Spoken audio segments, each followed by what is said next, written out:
was founded after 9/11 because they recognized that some people did something and that all of us were starting to lose access to our civil liberties. That was the clip.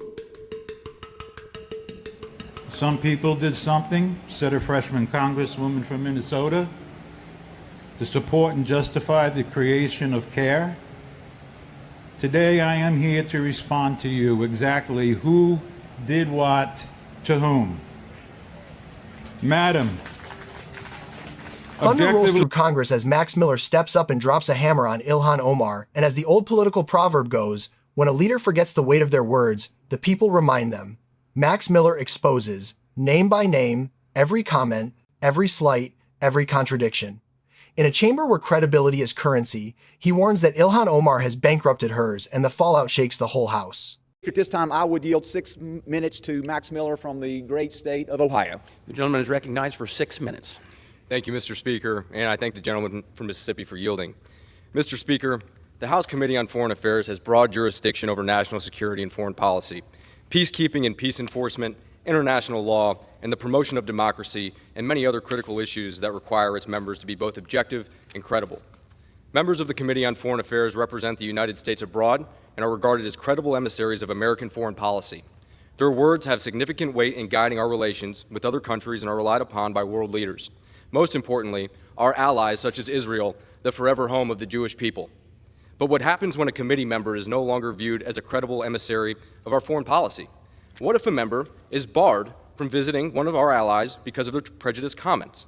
How can members who are unable to engage with our allies in a constructive manner be considered credible members of the committee? Well, the gentlelady's discriminatory comments disqualified her from traveling to Israel in 2019. Prime Minister of Israel, Benjamin Netanyahu, would not allow Representative Omar to enter, saying, "We respect all political parties in the United States equally. However, we will also respect ourselves. Whoever comes to impose boycotts on us and to deny the legitimacy of the State of Israel, we will not allow them entry." Yes, the gentle lady disqualified herself from entry into one of the most important countries allied with the United States. Over the past 75 years, Israel has been a steadfast ally of the United States. Israel has stood by us through the volatility in the Middle East, and this alliance has been critical to our own national security. How can someone not welcomed by one of our most important allies serve as an emissary of American foreign policy on the Foreign Affairs Committee? And given her biased comments against Israel and against the Jewish people, how can she serve as an objective decision-maker on the committee? Let's take a look at some of the gentlelady's comments. In February of 2019, barely more than a month after becoming a member of this body, Representative Omar suggested that the Jewish people and the American Israel Public Affairs Committee were buying political support, writing on Twitter, "It's all about the Benjamins, baby," clearly amplifying an anti-Semitic stereotype about the Jewish people and money. In response, congressional Democratic leadership, her own party, immediately released a statement by saying anti-Semitism must be called out, confronted, and condemned wherever it is encountered without exception. Not long after Representative Omar trivialized the terrorist attacks of September 11th, 2001, by describing that day of infamy as "some people did something." That's horrific. Some people did something. Yes, Mr. Speaker, some people did do something. Some people committed evil acts of terrorism and killed nearly 3,000 Americans. And in response, some thousands of our fellow citizens, myself included, enlisted in our armed forces to defend the gentlelady's right to make her prejudiced remarks. Many went off to combat and even died to defend that right. But they did not die fighting to have their bravery and love of country undermined by a member of the House Foreign Affairs Committee. Mr. Speaker, I have no words to describe just how utterly unacceptable these comments are. But that's not all. In 2021, the gentlelady referred to Israel, which has the absolute right to defend itself against terrorism and attacks on its very existence, as an apartheid state. She even equated the United States and Israel, countries that have stood as beacons of democracy, to the Taliban and Hamas, organizations that impose terror on their regions in the world. Once again, even her Democrat colleagues swiftly condemned her comment. 12 Democrat members of this body released a statement which noted, equating the United States and Israel to Hamas and the Taliban is as offensive as it is misguided, ignoring the differences between democracies governed by the rule of law and contemptible organizations that engage in terrorism at best discredits one intended argument and at worst reflects deep-seated prejudice from her own party. Some have decried this effort as a political game. Mr. Speaker, I assure you this is no political game.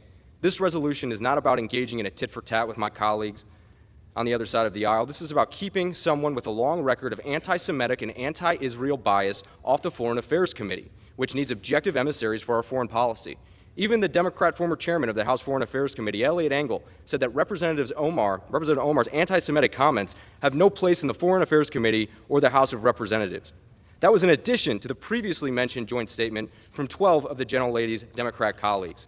The facts are clear. Representative Omar has espoused anti-Semitic and anti-Israel rhetoric time and again. She cannot be an objective contributor to the work of the committee, and she has brought dishonor to the House of Representatives.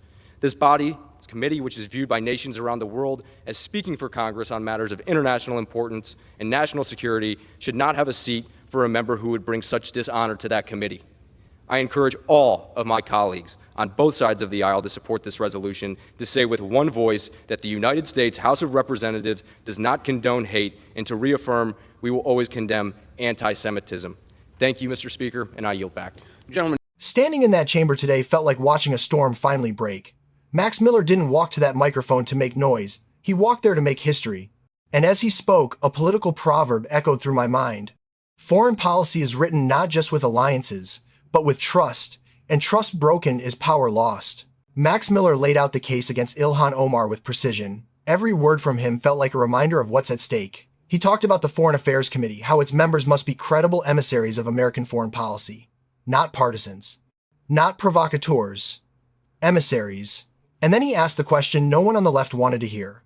How can Ilhan Omar represent America abroad when one of America's closest allies, Israel, won't even let her enter?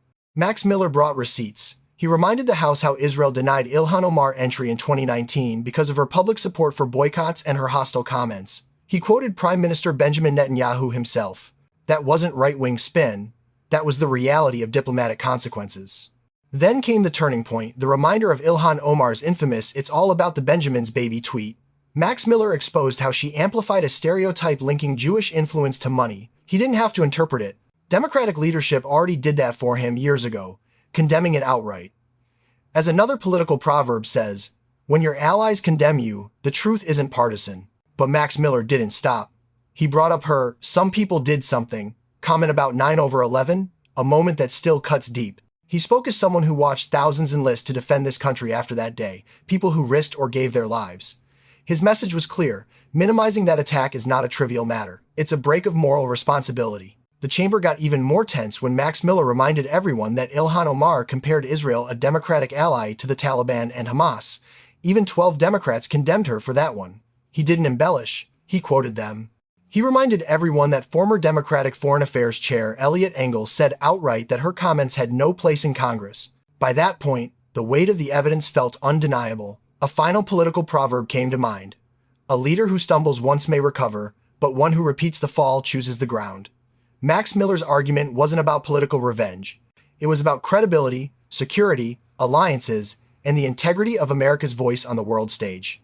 And then he closed with what was really the heart of the moment. The House cannot allow anti-Semitism to be tolerated in silence, and the Foreign Affairs Committee cannot have a member whose record repeatedly undermines the very allies America relies on. When Max Miller yielded his time, the echo in that chamber was unmistakable.